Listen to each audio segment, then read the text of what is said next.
Be honest, Muriel said to Valjean. I'm gonna be an honest person. I didn't want to hurt anyone.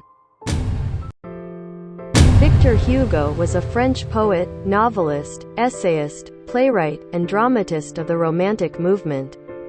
During a literary career that spanned more than 60 years, he wrote abundantly in an exceptional variety of genres: lyrics, satires, epics, philosophical poems, epigrams, novels, history, critical essays, political speeches, funeral orations, diaries, and letters public and private, as well as dramas in verse and prose. Hugo is considered to be one of the greatest and best-known French writers. Outside France, his most famous works are the novel Les Misérables and The Hunchback of Notre Dame. Now, let's get started. Jean Valjean, after spending 19 years in jail and in the galleys for stealing a loaf of bread for his family and for several attempts to escape, was finally released. But his past kept haunting him. At Digne, he was repeatedly refused shelter for the night because of the permit for travel which showed an ex-convict. Only the saintly bishop, Monseigneur Myriel, welcomed him. Valjean repaid his host's hospitality by stealing his silverware because there was no choice for him to live. When the police brought him back, the bishop protected his errant guest by pretending that the silverware was a gift. With a pious lie, he convinced them that the convict had promised to reform. Be honest, Myriel said to Valjean. After one more theft, Jean Valjean did indeed repent and reformed himself. I'm gonna be an honest person. However, he had been wanted for his second conviction by Inspector Javert. A few years later, under the name of M. Madeleine, he started a factory and brought prosperity to the town of Montreuil. He became the mayor of Montreuil. One day Inspector Javert was transferred to Montreuil, and visited the mayor. Madeleine was surprised to see him. But Javert didn't realize that Madeleine was Jean Valjean. Then an old man was pressed under a cart. Madeleine lifted up the cart by the superhuman power and saved him. It reminded Javert of Jean Valjean. He knew that Valjean was a super-powerful man when he was a prison officer. A young girl, Fantine, was alone and burdened with an illegitimate child. She was on the way back to her hometown of Montreuil, to find a job. On the road, she entrusted her daughter to an innkeeper and his wife, the Thénardiers. She had to pay lots of child support to them. However, she didn't know that the Thénardiers treated her daughter unjustly and didn't use the money for her. In Montreuil, Fantine found a job in Madeleine's factory and attained a modicum of prosperity. Unfortunately, she was fired and, at the same time, had to meet increasing financial demands by the Thénardiers. Defeated by her difficulties, Fantine turned to prostitution. Tormented by a local idler, she caused a disturbance and was arrested by Inspector Javert. Only Madeleine's forceful intervention kept her out of jail. She caught a fever, however, and her health deteriorated dangerously.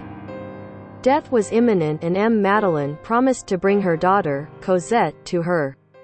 Madeleine, however, was faced with serious problems.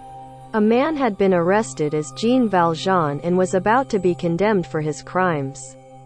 After a night of agonizing moral conflict, Madeleine decided to confess his past. I can't leave him to his fate. He is not guilty. At Arras, the seat of the trial, he confessed his past and dramatically exonerated the accused. A few days later, he was arrested by Javert at Fantine's bedside. The shocking scene killed the young woman. That same night Valjean escaped. He used his precarious freedom to go to Montfermeil, the location of the Thénardiers. After burying his money in the woods, he freed Cosette from the Thénardiers' abominable guardianship and took her into the protective anonymity of Paris. In Paris, he lived like a recluse in a dilapidated tenement, the Gorbeau house, in an outlying district. In spite of his precautions, however, Javert managed to track him down. Valjean was forced to flee abruptly. After a hectic chase and imminent capture, he found a miraculous refuge in a convent. With the cooperation of the gardener, Fauchelevent, a man whose life he had saved in the past, Valjean persuaded the prioress to take him on as assistant gardener and to enroll Cosette as a pupil. Valjean and Cosette spent several happy years in the isolation of the convent.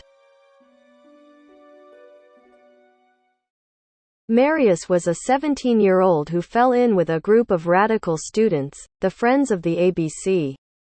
They were deeply dissatisfied with the government and planning to raise a revolution to establish a republic. He managed to create a tolerable existence by finding a modest job, living frugally, and withdrawing into his inner dreams. His peace was shattered when he fell passionately in love with a beautiful young girl in the Luxembourg Gardens. She was Jean Valjean's ward, Cosette. Too timid for bold actions, he courts her silently. Marius summoned the courage to declare his love. Cosette reciprocated. For a whole month the couple lived a chaste and secret idyll. Secret because Cosette intuitively guesses Valjean's hostility to the man who is usurping his place. Marius' happiness was unwittingly shattered by Valjean, who, disturbed by a secret warning and the growing popular unrest in Paris, had decided to take Cosette to England. As a first step he moved to a hideaway prepared for this kind of emergency. Absorbed by his love, Marius had been unaware of the deteriorating political situation. Now his private crisis was echoed by the crisis of an imminent insurrection. His friend Enjolras directed the erection of a barricade in front of the Corinth wine shop. The first enemy he had to deal with was found within the rebels' ranks. It was Javert, who was unmasked as a spy and tied up to await execution. He had to be executed by shooting. Marius, driven by despair, decided to seek death in the insurrection.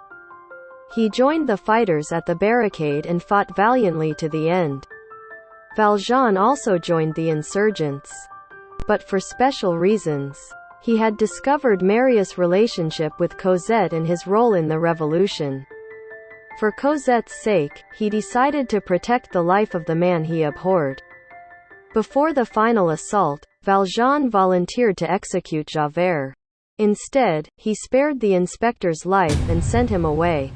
Then Valjean returned to the barricade as the few surviving defenders are driven inside the wine shop.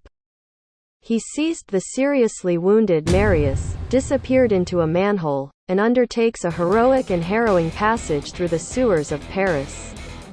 Unfortunately, Javert arrested him at the exit. Javert had been wondering why Valjean had saved the old man, not minding being revealed his identity. Why he had saved the accused, not minding being arrested, and why he had released him.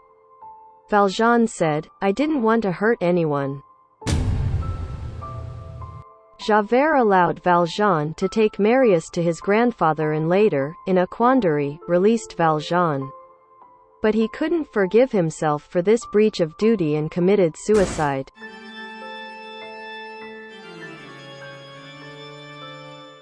Marius' life had a happier ending. He recuperated from his wounds and married Cosette. The marriage, however, was a mortal blow to Valjean. He had confessed his past to Marius, and the latter, in spite of his magnanimity, slowly estranged Cosette from Valjean. Without Cosette, Valjean's life lost its meaning and he slowly withered away. One day Marius was surprised to know that Valjean was the man who had saved his life in the sewers. Marius and Cosette arrived in time to console Jean Valjean on his deathbed. Please subscribe to my channel. We're gonna show you world masterpieces in about 15 minutes with Manga. Manga is Japanese-style comics that is easy for everyone to understand. We're sure that you can grasp the context shortly. See you next time.